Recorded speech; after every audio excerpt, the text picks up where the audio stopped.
La Japan Expo! L'événement culturel qui fait rayonner la culture japonaise tous les étés à Paris. Animé, manga, séries et cosplayers. Mais malheureusement, j'y étais pas. Cookies, je te passe le mic. もしもし、聞こえますか？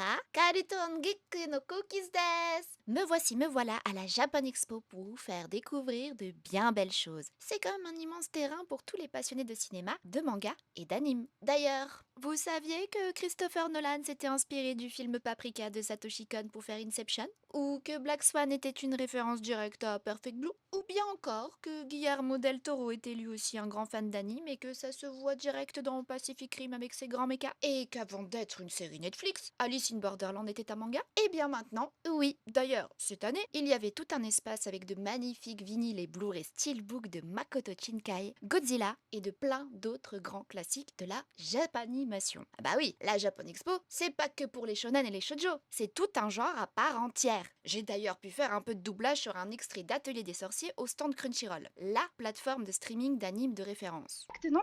J'ai remarqué que c'était grâce à un sort sous vos semelles que vous pouviez voler. Bon, ok, le son est pas terrible, mais c'était cool comme activité. Et puis, qu'est-ce qu'il y avait plein de magnifiques cosplayers. Il y avait même un Daft Punk, le son visage de Chihiro version XXL. JoJo's Bizarre Adventure. Areki avait même collaboré avec le musée du Louvre. Chainsaw Man? Oh, et bon, ça c'est...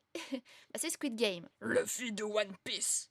Un tableau random de Takeshi Kitano. Et lui, c'est l'auteur de Baki, Quikos. Are you okay, Quikos? Et il y avait plein de magnifiques illustrations de grands mangaka. Madoka Magica, Freerun, Carnet de l'apothicaire, Arslan, City Hunter, Attaque des Titans et Jadugar. Le magnifique anime vient de sortir et je vous le recommande vivement, c'est un chef-d'œuvre. Il y avait même une voiture d'Hatsune Miku. Et là, c'est la 501e de Star Wars. Oh, l'œil de la petite Anya qui se promène main dans la main, que c'est mignon. Bon, on a voulu aller voir côté artisanat japonais, mais c'était trop tard. On n'a pas eu le temps. Bref, on y retournera l'année prochaine et on vous recommande vivement d'y aller. A plus les Kulten Geekos!